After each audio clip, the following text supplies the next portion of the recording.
Hello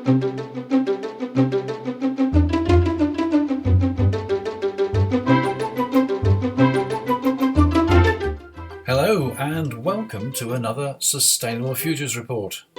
I'm Anthony Day and this is the Sustainable Futures Report for Friday the 30th of October. Yep, it's only 8 weeks till Christmas and now we've changed the clocks, at least here in England, it looks very much like winter. Let me start by welcoming new patron Daniel Stanley. Thanks for joining us, Daniel, and thanks to all my patrons for your continuing support. I'll tell you later how you too can become a patron. Once again, I'm covering a whole range of issues in this week's episode. There's no silver bullet for Boris, and although we reported last time that he's supporting offshore wind, the IEA tells us that while electricity from offshore wind is cheap, onshore wind is cheaper and solar is cheapest of all. I'll be talking about food standards and fishing standards, about air pollution costs and risks, and should we increase car taxes? Then there's troubled waters around Fukushima, a complaint that bankers are doing nothing, and a protest in a pear tree. Meanwhile, there's news about white houses and how the White House has been getting on in the courts. Many years ago, motorists were urged to put a tiger in your tank. Remember? Gosh, you must be old. Now, Greenpeace has a Jaguar in the kitchen. More on that later. But first, how I got put on the spot by the Women's Institute. Last week, I made a presentation, Sustainability on Your Doorstep, to my local Women's Institute. On your doorstep because things are happening very fast, and on your doorstep because the solutions are in the hands of all of us. I know that the United Nations has 17 Sustainable Development Goals, but I try to compress it into just 3: pollution, resources, and the climate crisis. As we closed, I was asked, what's the most important thing we can do? Having been presenting this message for more than 20 years, I really should have been ready for that. I said, well, change your light bulbs to LEDs, turn your heating down, or ideally insulate your home so you can be warmer with less heat, and try to reduce your travel. Those are all good things, but there are so many more. Probably the most important is hold the government to account, but that's also the most difficult, even when you've worked out exactly how to do it. And Extinction Rebellion, Greenpeace, Friends of the Earth and all the rest are still trying hard to find the best way. Now, what I should have said is this: think carbon. Think carbon in everything you do. I'll come back to exactly what that means later. Boris Johnson, UK Prime Minister at the time of writing, has been accused of looking for silver bullets and relying on technology to enable us to enjoy business as usual while solving the climate crisis. To be fair, he's not the only world leader to face such criticism. In his speech to the Conservative Party conference reported last week, Johnson made much of the UK's leading position in offshore wind power. The International Energy Agency reported recently that offshore wind power is one of the cheapest forms of electricity generation.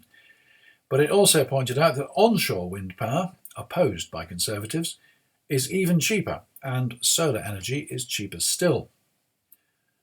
The Prime Minister is expected to make a major speech outlining his government's strategy for a green recovery, in which he's likely to talk about carbon capture, hydrogen, clean cars, and zero-emission aviation, as well as wind power and solar. There are warnings from many organisations, including the Committee on Climate Change, that there is much more than technology to solving the climate crisis, including new incentives, laws, rules, bans, appliance standards, taxes, and institutional innovations. Not something we would normally expect from a party which believes in small government. I'll keep you informed about this strategy whenever it's announced. In the news this week, as the UK inches inexorably towards Brexit, are our food standards and our fishing standards. The Fishing Daily reported recently that Conservative MPs had voted to remove the sustainability clause from the fisheries bill going through Parliament. Opposition spokesman Luke Pollard said, "Sustainability must be the prime consideration of this bill because although there is good sound logic to say all objectives are equal, there is one simple truth, that if we overfish the fish in our seas, there won't be enough fish left in our seas for a fishing industry to exist at all. And that is why sustainability has to be the prime objective of the bill. We have to manage our fishing at sustainable levels." But speaking for the government, Victoria Prentice said, "The Fisheries Bill already contains a robust framework of reporting and review requirements in the bill that will, we feel, provide sufficient information against which inform a drive progress against the fisheries objective." Doesn't make sense, does it? It's what they printed, and I think it makes clear that the government will not change its position. I'm with the opposition on this one. Food regulations have upset Conservative supporter and celebrity chef Prue Leith. She's resigned from the party, which must make family gatherings tense because her son is a Conservative MP. He's under pressure from his constituents as well, many of them farmers who've just realised that the new legislation will allow the import of food produced abroad to lower standards, and so far cheaper than anything they can produce themselves, after Brexit. Prue Leith's concern is that these lower standards are in preparation for a deal on food with the United States, where they produce chlorine-washed chicken and hormone-fed beef, which are illegal in the EU. This is partly for hygiene reasons and partly because chlorine-washed chickens typically have a much lower standard of welfare during their lives than those produced in Europe. She said, "Everybody who cares about British high food standards should back our farmers. After all, we are what we eat. Overfishing and intensive agriculture are unsustainable." I've mentioned air pollution many times on the Sustainable Futures Report. The legal practice Client Earth has sued the UK government several times, successfully, for failing to meet its own targets. This week we learned from Business Green that air pollution costs the average London resident €1,294 a year, and that health costs incurred as a result of air pollution are collectively higher in London than any other city in Europe. This comes from a study by the EPHA, the European Public Health Alliance. Also this week, Futurity.org warns that contemporaneous exposure to air pollution may influence the severity of COVID-19 illness and increase the likelihood people will die from the disease. This is based on a report from the US, which shows that between January the 22nd and August the 15th, decreases in contemporaneous exposure to fine particle air pollution linked to decreases in confirmed COVID-19 cases and decreases in mortality. Local governments are weighing the trade-offs between reopening the economy and minimising the toll of COVID-19, says Stefano Caratini, Assistant Professor of Economics at the Andrew Young School of Policy Studies at Georgia State University. "Our paper shows that by keeping current air pollution low, it's possible to help offset the disease burden created by reopening. For the past few years, the US has deregulated facilities that are responsible for large amounts of emissions," says Caratini. "During the pandemic, these facilities were exempt from reporting their levels of emissions to the EPA, and other research has shown that this has increased pollution levels around those facilities." The effects of air pollution on COVID-19 mortality are relatively large, according to the study. A decrease of 1 microgram of particulate matter per cubic metre of air, and 1 microgram equals 1/1,000,000th of a gram, that's sufficient to almost immediately reduce the number of newly confirmed COVID-19 cases by 2% and the number of deaths by 3 to 5%. This leads to an interesting perspective on the recent presidential debate. Debate moderator Kristen Welker of NBC asked, President Trump, people of colour are much more likely to live near oil refineries and chemical plants. In Texas, there are families who worry the plants near them are making them sick. Your administration rolled back regulations on these facilities. Why should these families give you another 4 years in office? This was Trump's response. The families we are talking about are employed heavily and are making more money than they have ever made. If you look at the numbers we produced for Hispanic or Black or Asian, it is 9 times greater, the percentage gained in 3 years, than it was under 8 years of the two of them, to put it nicely. 9 times more. I have not heard the numbers or the statistics you're saying, but they are making a tremendous amount of money economically. Some have suggested that's a remark worthy of Mr. Burns, the nuclear plant owner in The Simpsons. Continuing the pollution and the nuclear theme, there's controversy over the latest plans for Fukushima, the Japanese nuclear plant that was overwhelmed by a tsunami back in 2011. The plant was shut down for safety as an earthquake hit the area and diesel pumps were started to continue to circulate cooling water through the reactors. Then the tsunami drowned the pumps, which all stopped. And the reactors overheated, leading to 3 nuclear meltdowns, 3 hydrogen explosions, and the release of radioactive contamination. According to New Scientist magazine, there are plans to dump around 1.2 million tonnes of water contaminated by radioactive substances into the Pacific Ocean, with approval by the Japanese government expected within weeks. At the time of the disaster, substantial quantities of contaminated water escaped into the ocean, but since then a retaining wall has been built to prevent this. Nevertheless, rainwater and groundwater flowing into the site becomes contaminated, and to prevent it from causing pollution, it's been stored in some 1,000 tanks on site. The total is growing at an average of 160 tonnes per day. Sounds like a lot of rain. And storage capacity on site will reach its limit in 2022. The plan is to discharge the contaminated water very slowly over decades into the ocean. Although the liquid will be filtered, some radionuclides, notably tritium, will remain. The debate goes back and forth over the level of risk represented by these chemicals. Some say that the level of pollution will be no greater than that routinely emitted by nuclear plants or by Fukushima itself when in operation. Others say the contaminated water threatens fisheries, while yet others say that if the liquid is kept in tanks, 97% of the tritium will decay within 60 years due to its short half-life.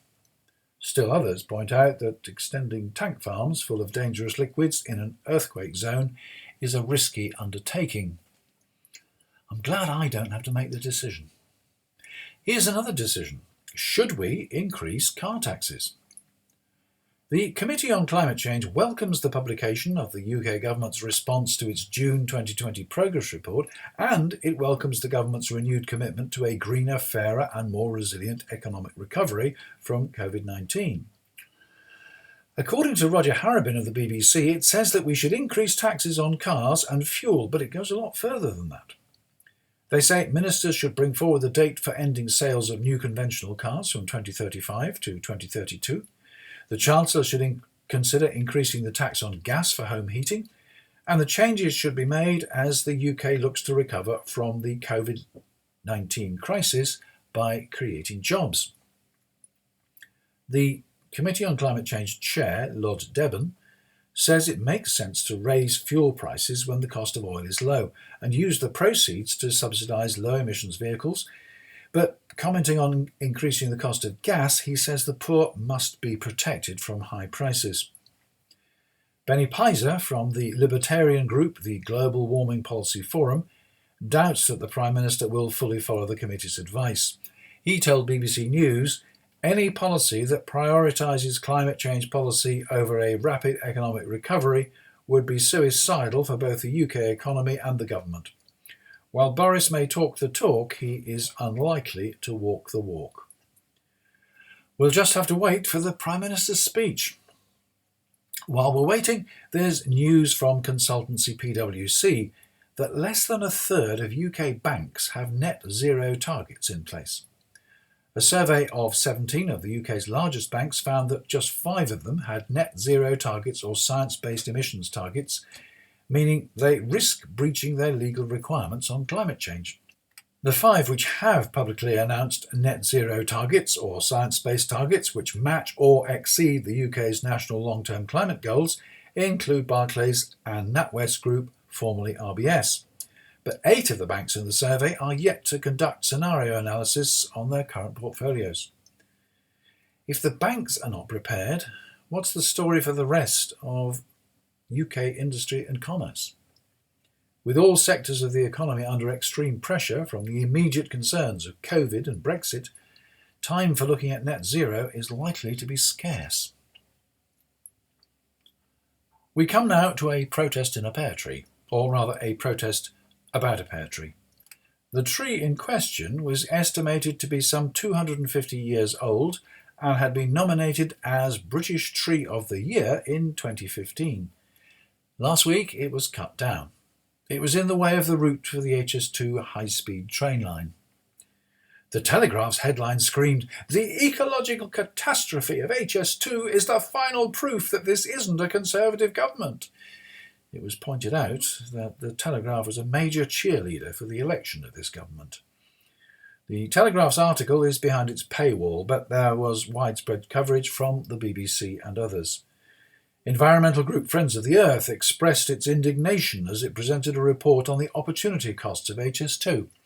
It says HS2 is using money that's needed for buses, trams, walking, cycling and other railway projects if we are to beat climate change and cure commuter hell. The government and main opposition parties have identified how much public money should be spent on infrastructure investment. How much to spend is a political choice. Some commentators suggest much more money can and should be spent. Others will argue for less spending. Either way, it's a reality that there isn't a bottomless pot of money for the government to fund transport projects or indeed any other public services. Funding decisions need to be guided by a transport strategy that clearly sets out how transport in the UK will deliver on environmental objectives, social well-being and economic development. Sadly, there is no such strategy in place. It goes on, the government's transport infrastructure strategy, which guides the Department for Transport spending decisions, has 4 priorities. Climate change is not among them, despite the document stating that the need to combat climate change is one of the most significant challenges of our time.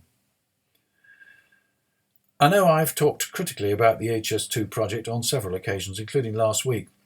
I think it's important because I believe it represents a serious misallocation of resources. Remember, the current budget is some £80 billion or so, and it's confidently expected that the final price will be well over £100 billion.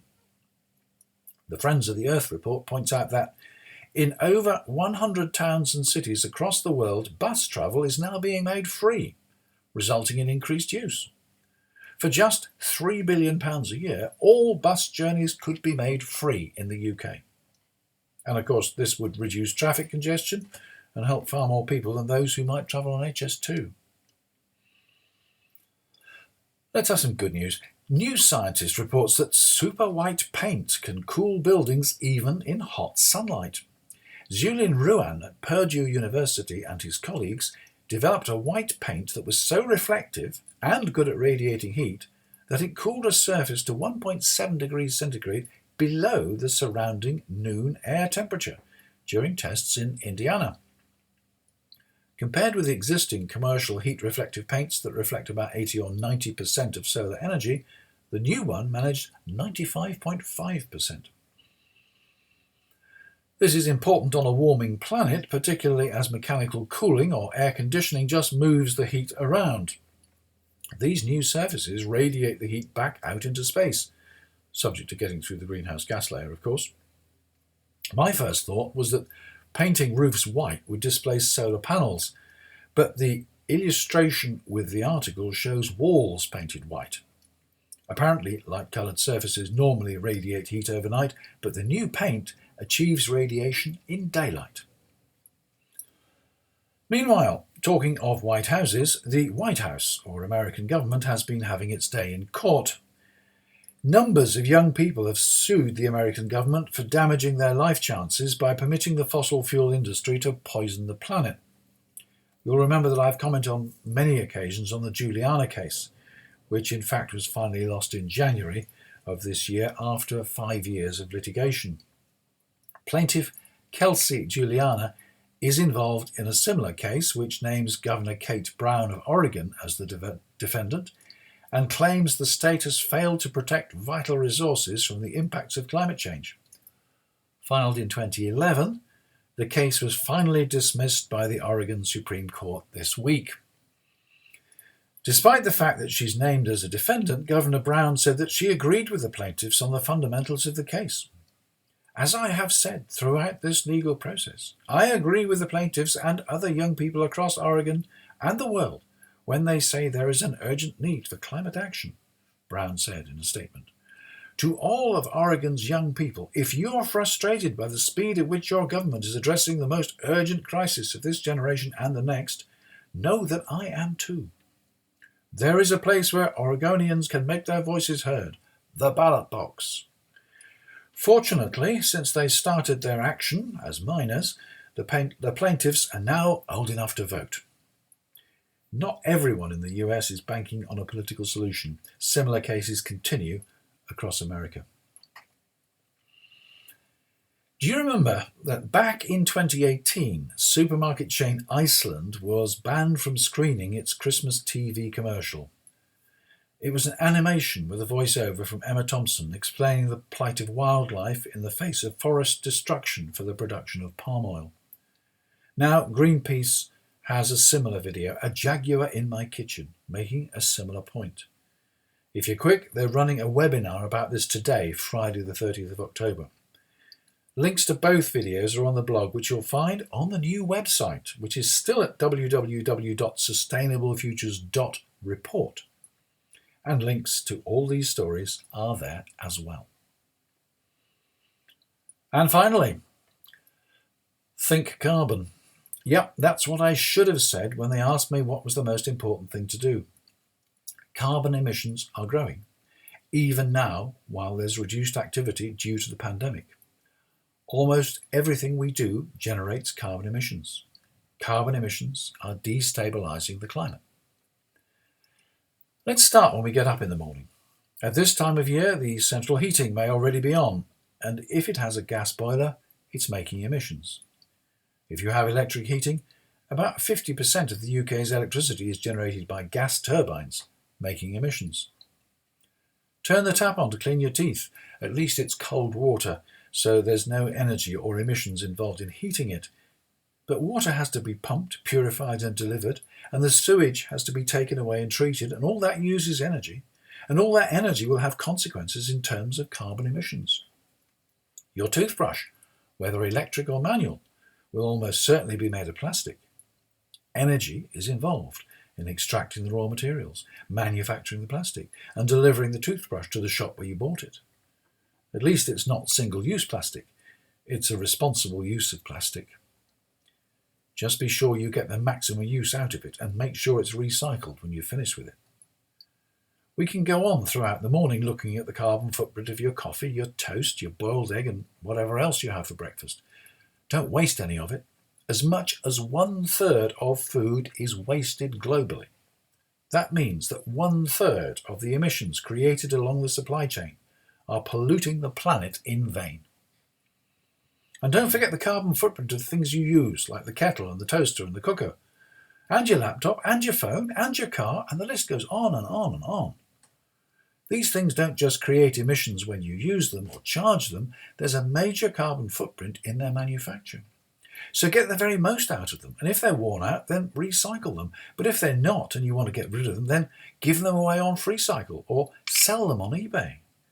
Together, we can get the maximum out of the emissions created when these things were originally manufactured. So that's the thought for the day.